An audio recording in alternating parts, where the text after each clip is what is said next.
प्रिय भाइयों और बहनों, क्या आपने कभी सोचा है एक ऐसा व्यक्ति जिसने ईश्वर की दया से दुगुना अभिषेक प्राप्त किया हो, जिसने मरे हुओं को जीवित किया, पानी को अलग किया और जिस पर ईश्वर की ऐसी कृपा थी कि उसकी हड्डियों ने भी मृत व्यक्ति को जीवन दान दिया?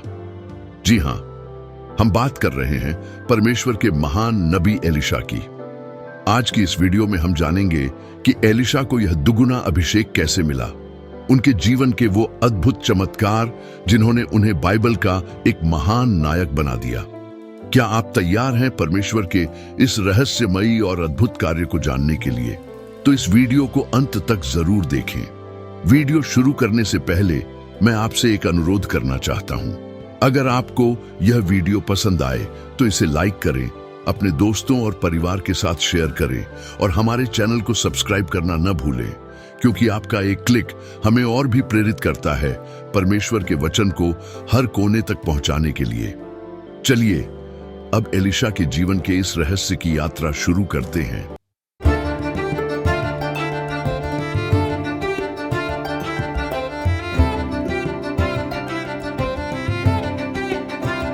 एलिशा की कहानी तब शुरू होती है जब महान नबी एलियाह ने उन्हें अपना उत्तराधिकारी चुना। एलिशा उस समय खेत जोत रहे थे जब एलियाह ने अपना चोगा, जो भविष्यवक्ता के अधिकार का प्रतीक था, उस पर डाला। यह संकेत था कि अब एलिशा को परमेश्वर ने एक बड़ी जिम्मेदारी के लिए बुलाया है। एलिशा ने तुरंत अपने परिवार और खेत को छोड़ दिया और पूरी तरह से एलियाह की सेवा और परमेश्वर के कार्य में लग गए। जब एलियाह को पता चला कि उन्हें स्वर्ग में ले जाया जाएगा, तो उन्होंने एलिशा से पूछा कि वह उनसे क्या चाहते हैं। एलिशा ने साहस के साथ कहा, मुझे आपका दुगुना अभिषेक चाहिए। यह अभिषेक किसी सांसारिक शक्ति के लिए नहीं, बल्कि परमेश्वर की सेवा में अधिक प्रभावी बनने के लिए मांगा गया था। एलियाह ने कहा, यदि तुम मुझे स्वर्ग जाते हुए देखोगे तो तुम्हारी यह इच्छा पूरी होगी। यह एलिशा की आत्मिक प्यास और विश्वास का परिचय देता है। जब एलियाह को अग्निरथ द्वारा स्वर्ग उठा लिया गया, तो उसने अपना चोगा एलिशा के लिए छोड़ दिया। एलिशा ने चोगा उठाया और यरदन नदी पर मारा और कहा, एलियाह का परमेश्वर कहां है? नदी दो भागों में बंट गई और यह पहला चमत्कार था जिसने साबित कर दिया कि अब एलिशा के पास एलियाह का दुगुना अभिषेक है। यह चमत्कार दिखाता है कि परमेश्वर ने अब एलिशा को न केवल चुना है, बल्कि उन्हें अपनी शक्ति से भर दिया है। एलिशा के जीवन का सबसे बड़ा चमत्कार था शूनामी स्त्री के मृत पुत्र को जीवित करना। यह स्त्री एलिशा की सेवा करने के लिए अपने घर में उनके लिए एक कमरा बनाती है। परमेश्वर ने उसे एक पुत्र का वरदान दिया, लेकिन वह लड़का अचानक बीमार होकर मर गया। इस स्त्री का विश्वास इतना दृढ़ था कि वह तुरंत एलिशा के पास गई। एलिशा ने प्रार्थना की और बच्चे पर झुककर उसे परमेश्वर के सामर्थ्य से जीवित कर दिया। यह चमत्कार न केवल जीवन देने वाले परमेश्वर को दर्शाता है, बल्कि यह भी दिखाता है कि एलिशा विश्वास और प्रार्थना में कितने दृढ़ थे। यरीहो का पानी जहरीला और अनुपयोगी हो गया था। वहां के लोग इस समस्या को लेकर एलिशा के पास आए। एलिशा ने एक कटोरे में नमक लिया और उसे पानी के स्रोत में डाल दिया। उन्होंने कहा, परमेश्वर कहता है, मैं इस पानी को शुद्ध करता हूं। अब इसमें न तो मृत्यु होगी और न ही किसी प्रकार की हानि। पानी तुरंत पीने योग्य हो गया। यह चमत्कार परमेश्वर की शुद्ध करने वाली शक्ति का प्रतीक है। एक विधवा जो कर्ज में डूबी थी और अपने बेटों को गुलामी में बेचने के लिए मजबूर थी, वह मदद के लिए एलिशा के पास आई। एलिशा ने उसे अपने घर के सभी खाली बर्तन लाने और उनमें तेल डालने को कहा। वह चमत्कारिक रूप से तब तक तेल भरती रही जब तक सभी बर्तन भर नहीं गए। उस तेल को बेचकर विधवा ने अपना सारा कर्ज चुकाया और अपने परिवार का पालन पोषण किया। यह चमत्कार परमेश्वर की प्रचुरता और देखभाल को दिखाता है।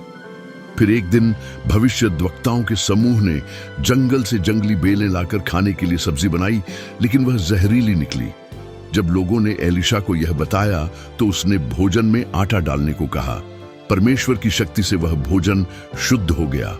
यह चमत्कार दिखाता है कि परमेश्वर हर विष को शुद्ध और हानि रहित बना सकते हैं। एक व्यक्ति 20 जौ की रोटियां और कुछ अनाज लेकर आया। लेकिन यह 100 लोगों के लिए बहुत कम था। एलिशा ने कहा, परमेश्वर ने कहा है कि यह सबको खिलाने के लिए पर्याप्त होगा।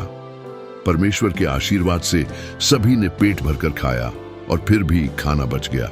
यह चमत्कार परमेश्वर की आशीर्वाद देने वाली प्रकृति को दर्शाता है। आराम के राजा का नामान नामक सेना का प्रधान कोढ़ से ग्रस्त था। अरामी लोग दल बांधकर इस्राएल के देश में जाकर वहां से एक छोटी लड़की बंधुआई में ले आए थे और वह नामान की पत्नी की सेवा करती थी। उसने नामान को एलीशा के बारे में बताया तो वह एलीशा के पास चंगा होने की आशा से आया। एलीशा ने नामान को यरदन नदी में 7 बार डुबकी लगाने को कहा। पहले तो उसने इसे अपमानजनक माना, लेकिन जब उसने ऐसा किया तो उसका कोढ़ पूरी तरह ठीक हो गया।